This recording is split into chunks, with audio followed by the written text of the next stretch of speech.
dare to dream big. At Sun, we make it reality.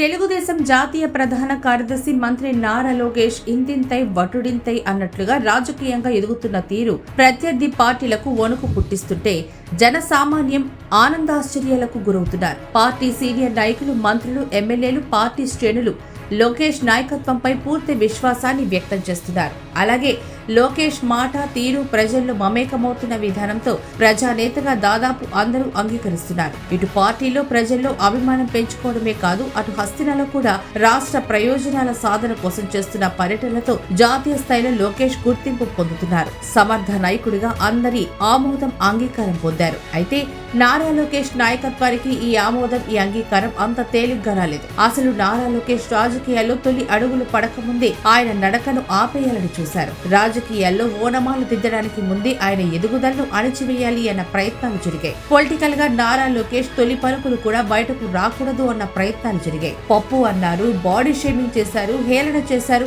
Target చేసి మరీ character association కు ప్రయత్నించారు. ఇదంతా ఎందుకు? పువ్వు పుట్టగానే పరిమళిస్తుంది అన్నట్లుగా నారా లోకేష్ తండ్రి చాటుబిడ్డగా ఉన్నప్పుడు పార్టీ ప్రగతి కోసం తన ఆలోచనలకు పదును పెట్టారు. అలా పదును పెట్టడం ద్వారా వచ్చినవే పార్టీ కార్యకర్తలకు ఇన్సూరెన్స్లు, సంక్షేమ పథకాల లబ్ధిదారులకు నగదు బదిలీ. దీంతో ఆయన ప్రత్యక్ష రాజకీయాల్లోకి వస్తే తమ ఉనికే ప్రమాదంలో పడుతుంది అన్న భయంతో ప్రత్యర్థి పార్టీలు ఆయనపై అటాక్ ప్రారంభించాయి.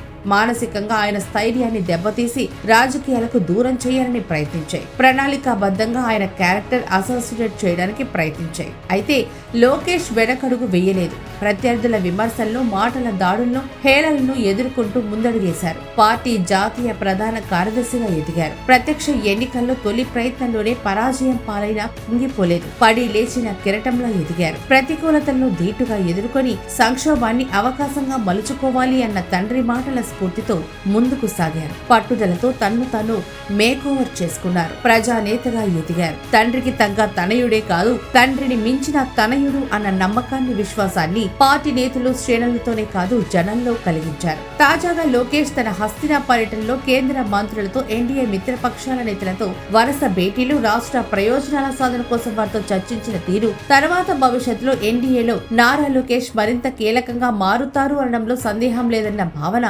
సర్వత్రా కలుగుతోంది. విశ్లేషకులు సైతం అదే అభిప్రాయం వ్యక్తం చేస్తున్నారు. చంద్రబాబు తరహాలో ఆయన అభివృద్ధి, సంక్షేమం, సాంకేతికత అందిపుచ్చుకోవడంలో జాతీయ స్థాయిలోని ముందు వరుసలో నిలుస్తున్నారు. మిత్రపక్షాల నాయకులు సమన్వయం చేయడంతో పాటు టీడీపీ ప్రాధాన్యతలను మరింత పెంచే దిశగా లోకేష్ ముందుకు సాగుతున్నారు. ఇక ఢిల్లీలో తెలుగుదేశం ఎంపీలు, జనసేన ఎంపీలతో ఆయన సమావేశాలు నిర్వహించారు. అంతేకాదు జాతీయ స్థాయిలో ఎన్డీఏ మిత్రపక్షాల కీలక నేతలతో భేటీలు రాష్ట్రం గొంతు బలంగా వినిపించారు. గతంలో తనపై విమర్శలు చేసి ఎగతాళి చేసిన వారే శభాష్ లోకేష్ అనిపించుకునేలా ఎదిగారు. లోకేష్ తాజా హస్తిన పర్యటన ఆయన పరిణితికి, సమర్థతకు, రాష్ట్ర ప్రయోజనాల పట్ల ఆయనకు ఉన్న శ్రద్ధకు అద్దం పట్టింది.